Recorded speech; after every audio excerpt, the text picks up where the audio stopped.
What's up, guys? Welcome back to Let's Play Sengoku Basara! So, we finished with Yukimura. It's time to move on to yet another character. And this one is going to be a bit of an unusual pick for you guys, if you know me all that well. But I have my reasons, and actually after playing as her, I really quite like her playstyle. It's very unique compared to the other characters, and I feel like it would give us the opportunity to demonstrate a different playstyle compared to what you guys are used to. So we're playing as Lady Nohime, which is Nobunaga's wife, and I don't know that she actually participated in any combat in real history, but whatever, it seems suitable enough. So I have her elemental weapon unlocked. We're going to select that so that we can level it up a bit more and unlock her final weapon eventually, or all the weapons along the way to the final weapon. Again, she is at level 19, just like all the other characters are going to be starting out as, but she does have all of her. She doesn't have her final weapon unlocked yet. She has quite a few interesting, unique secondary moves, and I'm trying to quickly go through and look at all of them before I make my decision here. I'm going to be showing off the majority of them, but I'm going to start out simple here with just the first two to give you an idea of how limited her gameplay feels at first, and then how it opens up later on. So the first opponent we have, actually, if we start out here in Owari, where Nobunaga starts out in, and all of the Oda faction do. If you're playing as Nohime or Mori Ranmaru, you start out in the same place there.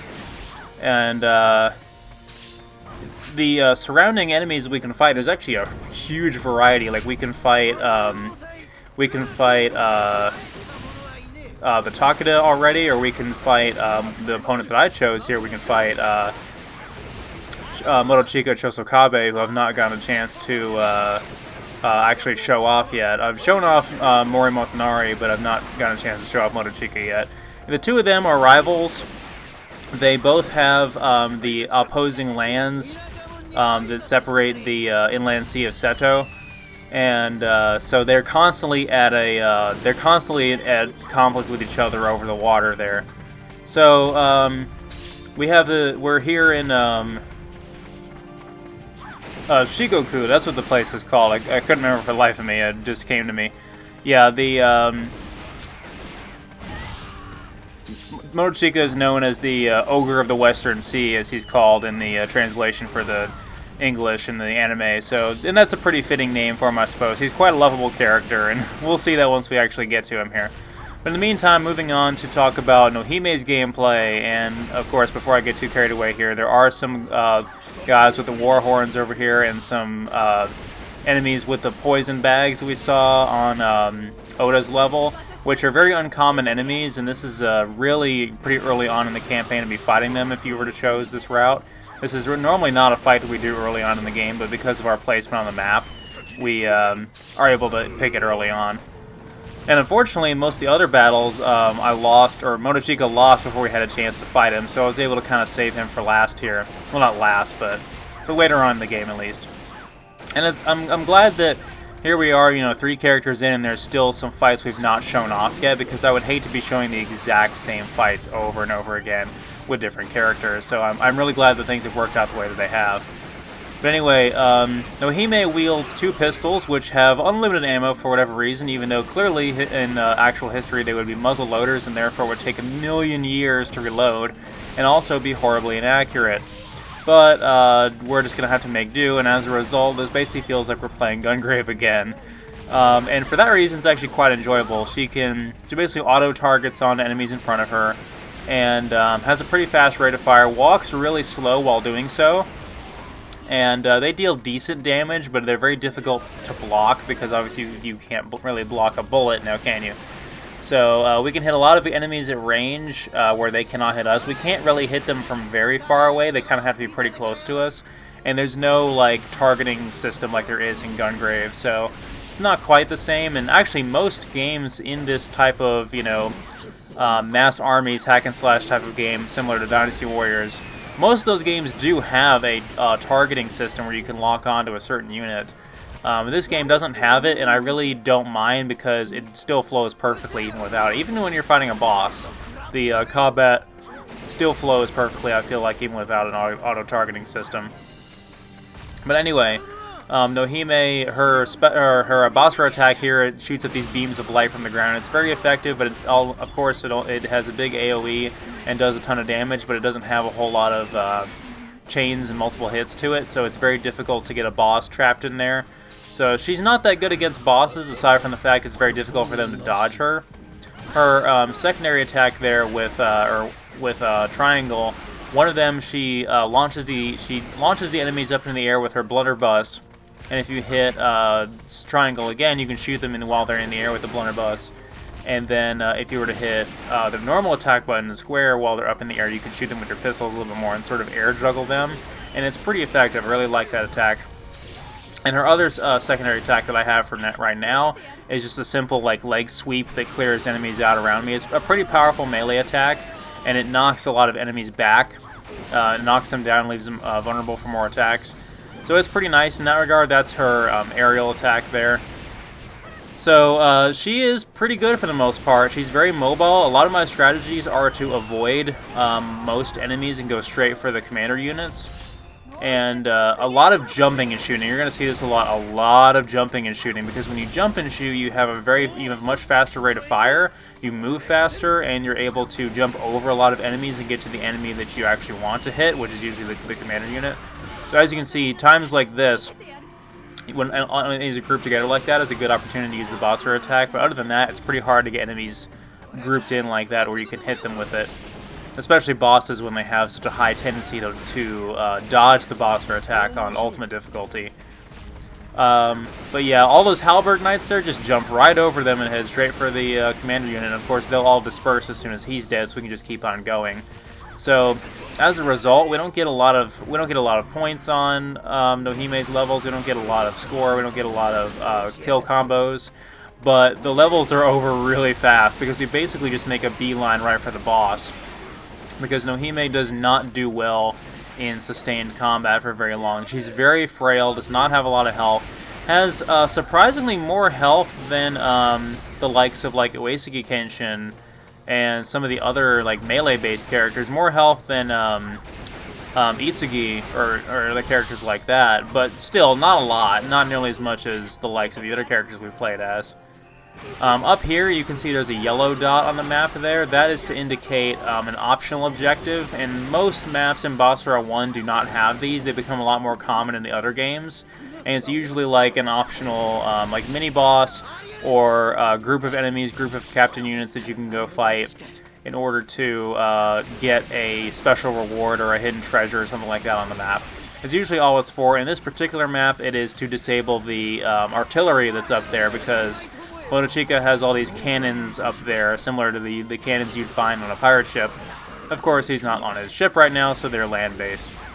But yeah, that's basically the reoccurring theme, is that Motochika is a pirate, and all of his crew are... all of his soldiers are his crew, so to speak. And that theme is not really emphasized that much here in the first game, but just wait till we get to Basara 2. Oh, great. Another one of these giant walking elephant mech things that make no sense. We just got killed with arrows there, but yeah, thankfully these things are much easier to deal with Nohime, because she can deal with them at range, and her Basara attack still does a lot of damage to it. I definitely want to clear out the majority of the enemies in this encounter before Motochika spawns in, because he can be very difficult to dodge. So we definitely want to get rid of most of these guys. There's so many of them that not all of them can render on screen at the same time. So that's pretty bad. Our current weapon obviously is Fire Elemental, if I didn't say so before. But yeah, there's one or two captain units still up here. I do want to, when we deal with the giant mech elephant thing, I don't know what it's called, that's when Motochika will actually spawn in. So we're at the boss arena already, it's just we got to deal with this thing first.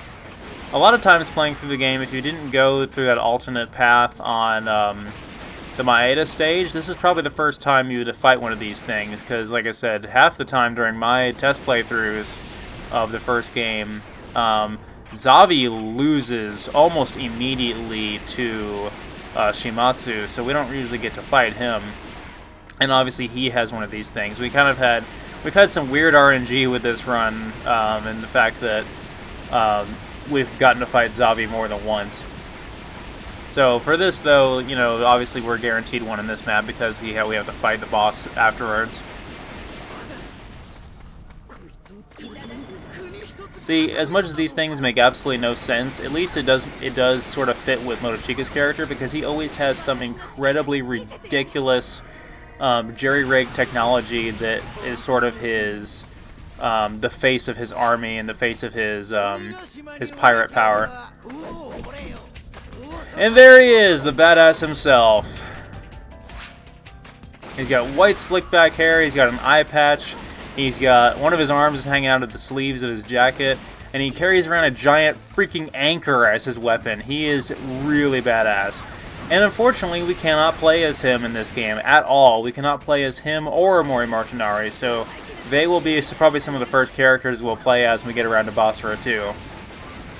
I am a man of my word, after all. So, if you guys are looking forward to that, then just sit tight. We'll get around to it eventually. There's a couple of arquebus enemies there, too, because obviously you can't have a pirate ship without everybody having muzzleloaders, of course. So, yeah, if we didn't have as if we weren't sick enough of those guys on Oda's stage, now we have more arquebus units here. But yeah, Motochika, he is also fire elemental, and he has a really, I think his attack pattern is similar to that of Ieyasu's and Hojo's, but it's not quite the same as what do you call it? Of Maeda Toshie. It's not exactly the same. He has some different moves. Alright, we got him to roll towards us. We got him trapped in the Basara attack there. He did like 1 or 2 hits. That's okay. See, the problem is, even though we have a range advantage against him, if he does get close, he's just gonna straight up murder us. Like, we're just not going to last against his attacks because we have such little health. And also, until we get a good weapon for Nohime, we don't have a lot of defense stat as well, so we really don't have hardly anything to protect us. See, we already lost most of our health there in that one exchange, but luckily I'll be able to get some more here.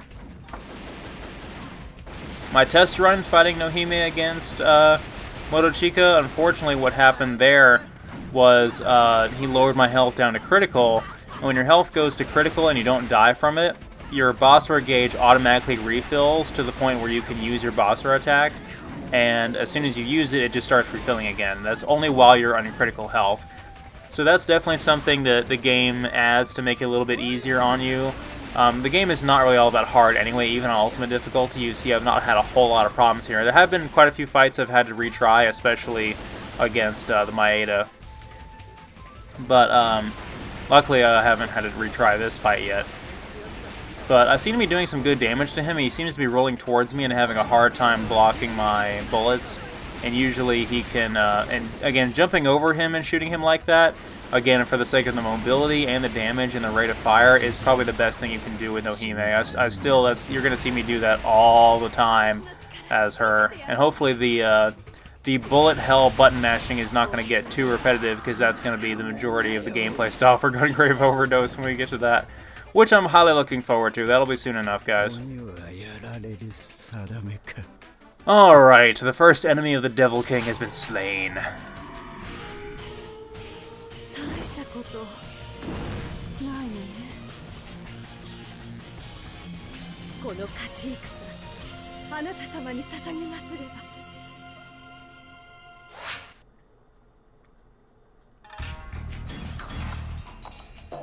Alright, we got a new weapon for her.